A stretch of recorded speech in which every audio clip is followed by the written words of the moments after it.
Resistance को हिंदी में क्या कहा जा सकता है? अवरोध। क्या कहा जाएगा? अवरोध। वो सावन का महीना है लेकिन नाम नहीं लेना चाहिए। कबाब में हड्डी नाम सुने हो? तो क्या होता है कबाब में हड्डी कहने का मतलब क्या हुआ? काम बिगाड़ने वाला। क्या होता है? काम बिगाड़ने वाला। ठीक है, ये देखिए फ्रिक्शन। अच्छा चलो थोड़ा सा 9th पे आते हैं। फ्रिक्शन का क्या काम है? What is the work of friction? Maintaining balance. Simple अगर कहा जाए तो वो मेंटेन करता है balance. If friction is more you wouldn't be able to perform your activities. If friction is less then also you wouldn't be able to perform your activities.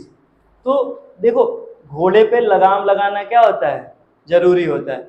उसी तरह से इलेक्ट्रॉन के फ्लो पे भी क्या होना चाहिए? लगाम होना चाहिए, कंट्रोल होना चाहिए। अगर ज़्यादा देखो नदी ज़्यादा तेजी से बहने लगे तो भी दिक्कत है, धीरे बहेगा तो भी दिक्कत है। तो उसका फ्लो क्या होना चाहिए? मेंटेन होना चाहिए। उसी तरह से चार्ज के फ्लो को क्या करता है? मेंटेन करता है। तो रेजिस्टेंस क्या डिफाइन किया गया है? Resistance is a ratio of voltage upon current. ठीक है ना? जो आपका रेजिस्टेंस है, रेजिस्टेंस को क्या डिफाइन किया गया है? Voltage upon current. ठीक है, इसका यूनिट क्या है? इसका यूनिट क्या है? अभी थोड़ी मतलब पिछले में क्या पढ़े हम लोग? ओम्स लॉ पढ़े हैं, तो उन्हीं के नेम पे इसका यूनिट क्या पड़ा हुआ है? ओम। अच्छा ये बताइए, ये सिंबल है ओमेगा बोलते हैं इसको, मेगा नहीं बोलते हैं, ओमेगा बोलते हैं। क्या बोलते हैं? ओमेगा। तो ये ऐसा है, एक घड़ी भी आती है, आप लोगों को पता होना चाहिए। ओमेगा एक घड़ी आती है ना? तो रेजिस्टेंस को और क्या डिफाइन, एक तो ये हो गया कि वोल्टेज अपॉन करंट यानी कि V अपॉन I। एक यूनिट इसका क्या हो गया? ओम हो गया। तो दूसरा यूनिट क्या हो सकता है? दूसरा यूनिट क्या हो सकता है? इसका क्या होता है? V यूनिट होता है और इसका क्या होता है? एम्पियर। V upon A। ठीक है ना? Voltage upon ampere. अच्छा रेजिस्टेंस, रेजिस्टेंस बेसिकली ये बताता है, सपोज दैट ये कंडक्टर है। क्या है? कंडक्टर। अब इसके इस पॉइंट से लेके इस पॉइंट तक कितना करंट फ्लो कर रहा है? जैसे देखिए कंडक्टर है तो ये किससे जुड़ेगा? सोर्स से। किससे जुड़ेगा? सोर्स से। तो इसके एक पॉइंट से दूसरे पॉइंट जाने पे, इसके एक पॉइंट से दूसरे पॉइंट तक जाने में जो करंट के ऊपर क्या है? अपोजिंग फोर्स लग रहा है, उसी को क्या बोला जाएगा? रेजिस्टेंस बोला जाएगा। ठीक है ना? तो रेजिस्टेंस क्या है? Basically it is an opposing force which opposes flow of charge, current. ठीक है ना? करंट बोल दिया तो ठीक है, और चार्ज अपॉन टाइम कर देंगे तो भी क्या आ जाएगा? करंट आएगा। ठीक, रेजिस्टेंस है भाई, फ्लो कर रहा है तो किन चीजों पे डिपेंड करेगा? कौन? रेजिस्टिविटी पहले लिख दिया, चलिए इसको हटाते हैं रेजिस्टिविटी को, इसको बाद में डिस्कस किया जाएगा। किन किन फैक्टर्स पे डिपेंड करेगा? Can you tell me on what factors it will depend? ना तेज बोलिए। बैटरी पे, लेंथ ऑफ कंडक्टर। ठीक है ना? जैसे आप बात समझिए, आपको कुत्ता 2 किलोमीटर दौड़ाए और कुत्ता 4 किलोमीटर दौड़ाए, कब एनर्जी ज्यादा कंज्यूम होगा? 4 किलोमीटर। तो पहला क्या है? जो जो रेजिस्टेंस है, ध्यान से सुनिए, रेजिस्टेंस है डायरेक्टली प्रोपोर्शनल होता है लेंथ पे। किस पे होता है? लेंथ पे। ठीक है ना? अगर एक ये लेंथ है और सेम एक ये लेंथ है, ठीक है ना? सेम, इधर ध्यान दीजिएगा आप लोग, ये दो लेंथ है ना, ये L1 हो गया और ये क्या हो गया? L2।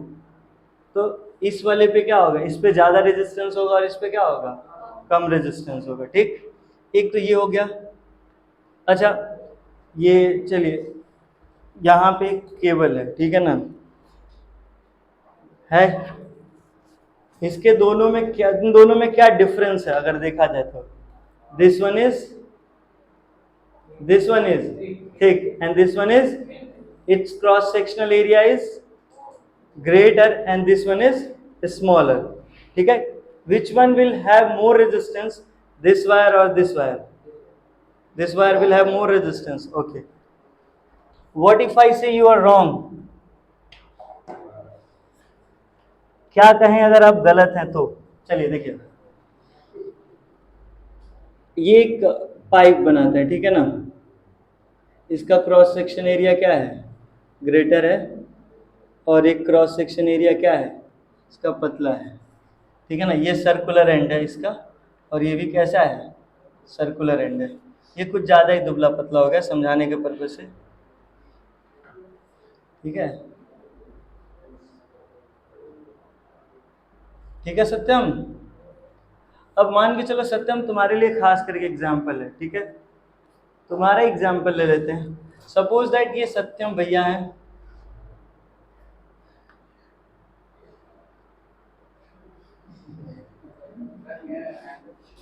सत्यम है, ठीक है। अब ये बताओ सत्यम को इसमें से ना, मतलब इतना एरिया है कि सत्यम इसमें से क्या है, ऐसे रेंगते हुए जा रहा है, ठीक है, सत्यम इसमें रेंगते हुए जा रहे हैं। अब बताओ सत्यम इसमें इजीली रेंग के जा पाएगा कि इसमें, मतलब ये थोड़ा सा ऐसे सपोज है अड़स के जाएगा यहाँ पे, ठीक है। अब सत्यम जो है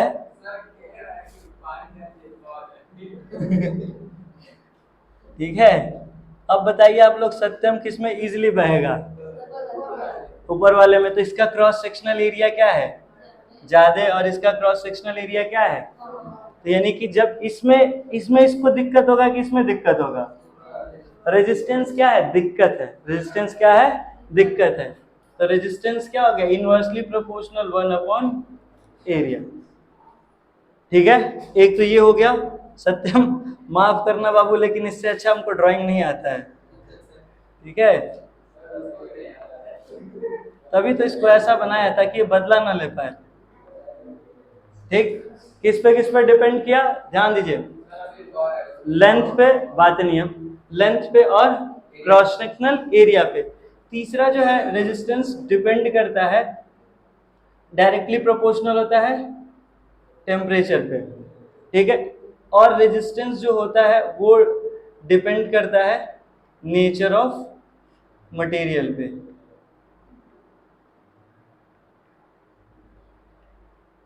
किस पे डिपेंड करता है, नेचर ऑफ मटेरियल पे। कॉपर, आयरन, गोल्ड, सिल्वर, ठीक है ना, इसमें सबसे ज्यादा करंट किस में फ्लो करता है, सिल्वर और गोल्ड में, फिर उसके बाद कॉपर का नंबर आता है, ठीक है।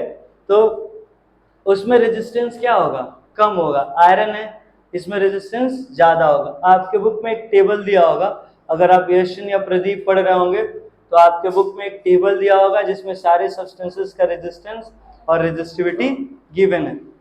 आ जाइए, तो इन दोनों को तो हम बातें नहीं, इन दोनों को तो हम लोग मैथमेटिकल डेरिवेशन में नहीं लेते हैं, बट इन दोनों को हम लोग कंक्लूड करेंगे। तो आर प्रोपोर्शनल किसके है, लेंथ के, और इनवर्सली प्रोपोर्शनल किसके है, एरिया के, है ना। इस प्रोपोर्शनलिटी को हटाया जाएगा कि नहीं हटाया जाएगा, तो क्या होगा, R is equal to rho L upon A. एक बीमारी कम था कि एक और बीमारी आ गया, अब ये टपक पड़ा, ठीक है। ये क्या है, ये रेजिस्टिविटी है।